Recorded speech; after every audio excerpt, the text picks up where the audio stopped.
大家好. Boa tarde, senhoras e senhores. O meu nome é Spencer Lowe. É uma honra dirigir-me hoje a esta audiência sobre a tradução das obras de Camões para o inglês. Sinto-me privilegiado por estar entre os ilustres membros deste painel.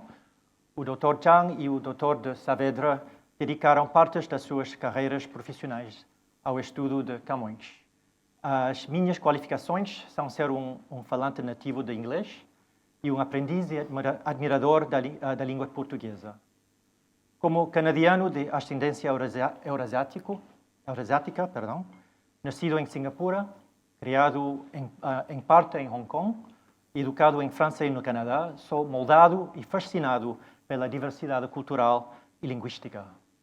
Uma vez li que traduzir entre duas línguas é como disparar de um comboio em movimento, tentando acertar em alvos noutro comboio que se move na direção oposta.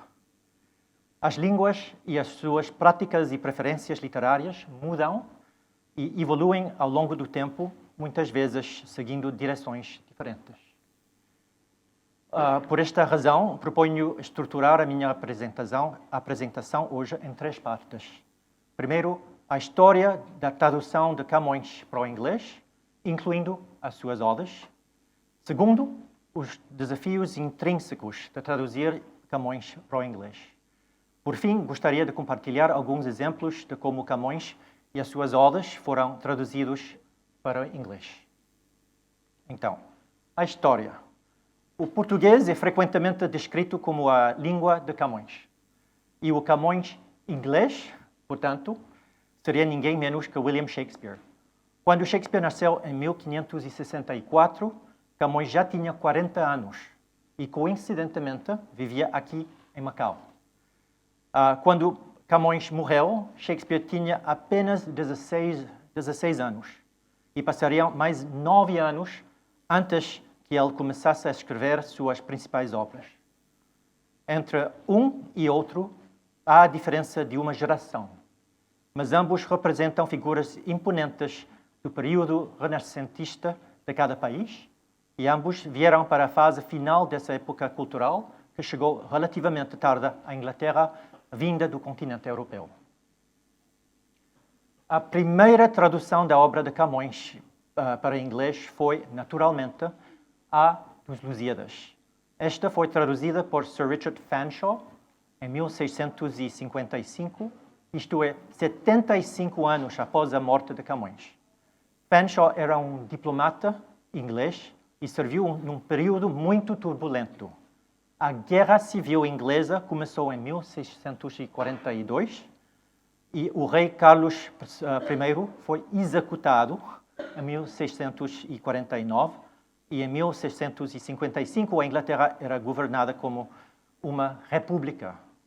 Fanshawe apoiou os realistas e decidiu servir o filho do rei decapitado, Carlos II da Escócia, que estava exilado no continente em 1651.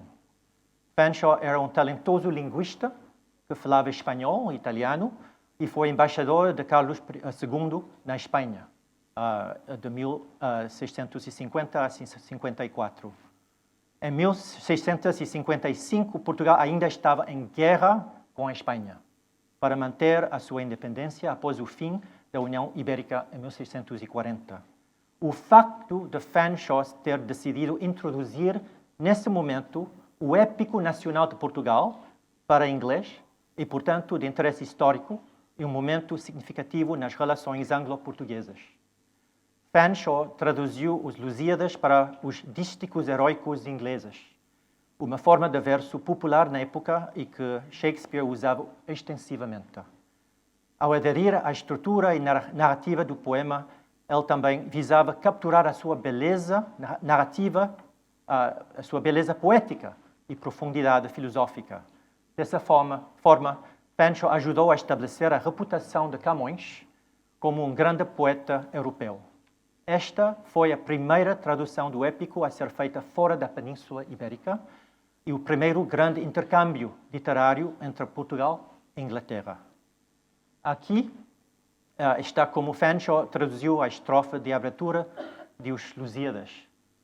Arms and the men above the vulgar file, who from the western Lusitanian shore passed even beyond the Trapobanian isle, through seas which never ship had sailed before, who brave in action, patient in long tile, beyond what strength of humane nature bore, amongst nations under other stars, acquired a modern scepter which to heaven aspired. No século XVII havia uma clara agenda política e diplomática para as traduções, e Os Lusíadas, como símbolo do imperialismo português, naturalmente atraiu a maior atenção. Para aqueles interessados, há um artigo intitulado The Politics of Translation, The Lusíads in European Diplomacy, da doutora Catarina Foto, ex-diretora do Centro Instituto Camões da Universidade de Oxford. Como resultado, em nítido contraste com a sua poesia épica, a poesia lírica de Camões, suas odas, sonetos, elegias, canções, etc., infelizmente permaneceu virtualmente desconhecida para os leitores ingleses até o século XIX. Em particular, a forma clássica da ode fez parte do Renascimento e em Portugal isso foi provavelmente utilizado pela primeira vez por António Ferreira, contemporâneo de Camões. A Ferreira faleceu em 1569, mais de uma década antes de Camões. As odes de Camões não foram publicadas até após a sua morte, em 1595, coincidentemente o mesmo ano em que a primeira ode na língua inglesa foi publicada. Esta seria o Epithalamion de Edmund Spenser, aqui mostrado. A primeira tradução da poesia lírica de Camões para inglês foi feita pelo explorador e linguista Sir Richard Burton, que publicou Lyrics em 1884, após lançar uma nova tradução dos Lusíadas em 1880. Assim como Camões, Burton havia viajado amplamente, incluindo pela África e Ásia. Um poliglota talentoso, Burton falava mais de 20 línguas, incluindo o português. Burton fez sua ambição escrever como Camões teria escrito se tivesse nascido inglês em 1524, ou seja, antes de Shakespeare, antes de Edmund Spenser, usando uma linguagem que ele teve que juntar de fontes como Thomas Wyde e Henry Howard. Um crítico escreveu: o resultado é magnificamente ilegível. Compartilharei um exemplo de como Burton traduziu uma ode camoniana mais tarde, mas aqui está como ele traduziu a estrofe de abertura de Os Lusíadas. The feats of arms and famed heroic host, from occidental Lusitanian strand, who o'er the waters near by seamen crossed, fared beyond the Taprobana land. Forceful in perils and in battle post, with more than promised force of mortal hand, and in the regions of a distant race, reared a new throne so hot in pride of place.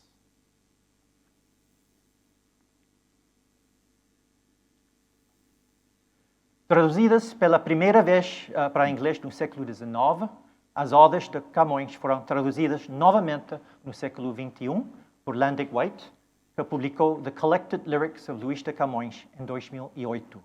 No entanto, as odes camonianas permanecem relativamente desconhecidas para a maioria dos leitores ingleses, incluindo as falantes de inglês na Ásia e na África. Mesmo uma coleção bilingue da poesia épica e lírica de Camões, intitulada Luís de Camões, A Global Poet for Today, traduzida e editada por Thomas Earle e Elder Macedo em 2019, não incluiu nenhuma das odes. Então, os desafios. Ao contrário do chinês, o português é uma língua europeia. Traduzir Camões para o chinês, entanto, é muito mais complexo, dadas as vastas diferenças, mas talvez também um pouco mais simples, de duas maneiras.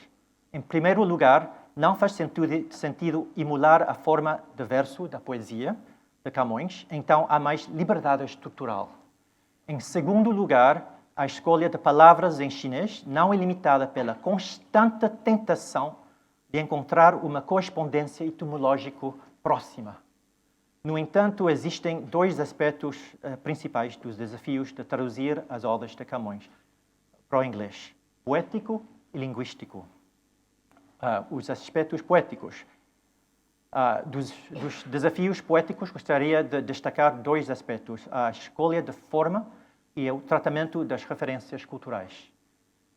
Forma de verso. Camões construiu suas obras respeitando a rima e a métrica clássicas, e os seus tradutores para inglês tradicionalmente tentaram respeitar esta estrutura formal.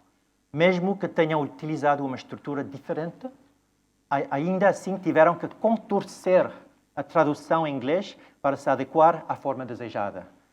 Nos tempos modernos, muitos tradutores agora abandonaram essa convenção, utilizando, por exemplo, versos livres.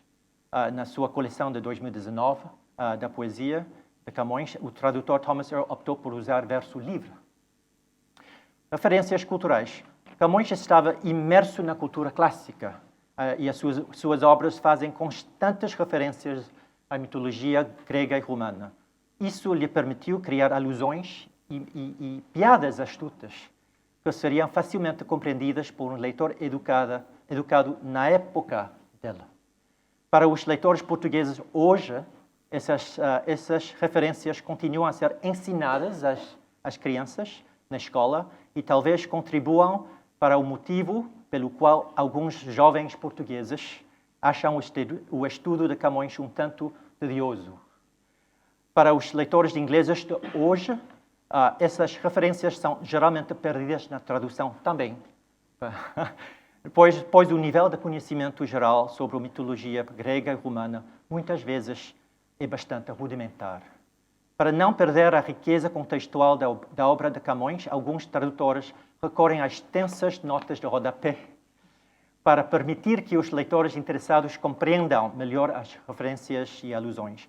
No entanto, alguns tradutores adotaram uma abordagem mais radical e tentaram eliminar as notas de rodapé e outras formas de anotações. O seu objetivo é focar o leitor na beleza poética das palavras de Camões e não distraí-lo com informações de fundo. Aspectos linguísticos. O português e o inglês são ambas línguas indo-europeias e, portanto, são muito mais semelhantes entre si do que o português e o chinês. Na verdade, o português e o inglês foram ambos formalizados através dos primeiros livros de gramática publicados no século XVI. O português veio primeiro, naturalmente, com a Gramática de Linguagem Portuguesa, escrita por Fernão de Oliveira e publicada em Lisboa em 1536. A primeira gramática inglesa foi o Pamphlet for Grammar, publicado em 1586 por William Bullockar. Apesar de suas origens e datas semelhantes, no entanto, ainda há dois aspectos notáveis de dificuldade quando se trata de tradução, lexical e sintático. Lexical, fonte de vocabulário. O português é uma língua românica derivada do latim, vulgar, falado na província da Lusitânia, uma forma de dialeto ibérico ocidental. Como resultado, 80% do vocabulário português vem do latim, sendo os restantes 20% provenientes do grego, árabe e, mais recentemente, línguas afro-ameríndias, como, por exemplo, o tupi-guarani, além do inglês. Essas adições recentes, obviamente, não teriam sido refletidas na língua de Camões. O inglês, na sua origem, é uma língua germânica, trazida para as ilhas britânicas pelos anglo-saxões. No entanto, com a chegada de Guilherme, o Conquistador, em 1066, o inglês começou a absorver vocabulário considerável do francês, falado pelos normandos vikings afrancesados. Isso pode ajudar a explicar a abertura da língua inglesa até hoje para absorver palavras de outras línguas. 60% do vocabulário inglês é de origem latina, metade disso via francês e metade diretamente do latim. Outro 25% de origem germânica e o restante do grego, celta, árabe, turco e uma longa lista de línguas com as quais o Império Britânico interagiu. Para traduzir Camões para o inglês, a escolha das palavras pode ser complicada.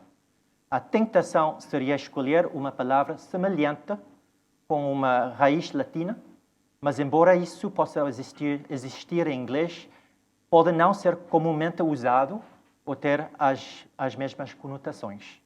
Além disso, frequentemente existem sinônimos que são derivados independentemente do francês e do latim, com diferentes conotações. Por exemplo, para dizer real, tem a palavra royal, do francês, e regal, do latim, mas com conotações diferentes.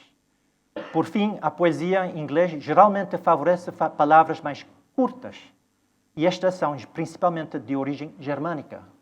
Isso cria uma complicação adicional para escolher le mot juste, a palavra certa, uma expressão francesa usada em inglês. Tamanho do vocabulário. O inglês, por ser tão global, é reputadamente a língua com o vocabulário mais rico do mundo. No entanto, existem diferentes formas de definir o que conta como uma palavra ao tentar comparar o tamanho do vocabulário de diferentes idiomas. Os alemães chamam vocabulário de Wortschatz, que quer dizer tesouro de palavras. Por exemplo, conta-se cada conjugação de cada verbo como uma palavra diferente. De facto, se alguém verificar os rankings de dicionários oficiais por número de entradas, as línguas aglutinativas do finlandês e coreano ocupam posições muito altas. Não é um facto amplamente conhecido que o português também possui um vocabulário muito rico, aparentemente mais do que a sua irmã ibérica, o espanhol, e de facto bastante similar ao inglês. Isso cria situações em que o inglês luta para oferecer um número semelhante de sinônimos ao português. Por exemplo, na ode A quem darão de pindo as moradoras, as palavras danças e coreias são usadas, e na versão moderna, danças e bailes. 3 palavras, bailes, dança, baile, coreia. Em inglês, a palavra dance tem sinônimos que se referem a tipos específicos de dança ou ocasiões, mas não no sentido genérico. Isso cria um desafio na língua inglesa que eu pessoalmente resolveria simplesmente não repetindo as palavras, ao contrário aos exemplos aqui. With dance and choir and song. Choir and song não querem dizer dança. E with dances and ballads. Ballads é um tipo de canção. Então, é um desafio. Aspecto sintático, ordem das palavras. Como saberá, em português, os adjetivos geralmente vêm depois do substantivo, enquanto em inglês vêm antes. O cão velho, the old dog, isso afeta a tradução da poesia devido ao impacto na rima. Por exemplo, podemos ver no Se de Meu Pensamento que a rima fluente advém do uso de adjetivos, incluindo particípios na forma adjetival. Cansada, pura, tornada, dura. O escritor Landek White argumenta que a rima é muito mais fácil em português. A rima é tão fácil em português. Isso não é apenas devido à disponibilidade de adjetivos e advérbios como palavras que rimam, como argumentei anteriormente. As terminações das palavras flexionadas em si formam rimas, de modo que uma lista de verbos irregulares parece um dicionário de rimas. Enquanto uma estrofe em que todas as formas verbais estão no mesmo tempo rima mais ou menos automaticamente. A consequência disso é que as rimas não chamam a atenção para si mesmas, mas estão fundidas na musicalidade geral da língua. O contrasta com o inglês, onde as rimas caem nos substantivos e verbos, reforçando o que já são as palavras-chave da frase, é marcante. Então, alguns exemplos. Primeiro, a ode pode um desejo imenso. Esta tradução é de Richard Burton. A love desire immense can sow and fire the breast. In the life spirit melts with heat intense, depuring every stain of terrene the vest, and purifying sprite so raised, so lit, with deathless eyes divine, that make her read the line she sees not writ. Magnificamente ilegível. Landig White. An immense yearning has the power to glow in the heart so intensely that for the gentle living soul its fire effaces from a mortal coil all stains and purifies the spirit to such an extent that it can read with immortal eyes more than it sees written. Melhor, acho. Mas também, graças ao Dr. de Saavedra, temos em verso livre, can a desire so intense burn in such a way within the heart that this endless flame dissipates the stains of the body, and with a perpetual gaze purifies the spirit, causing it to rise to a level so high that it reaches more than what is visible? É a essência da tradução.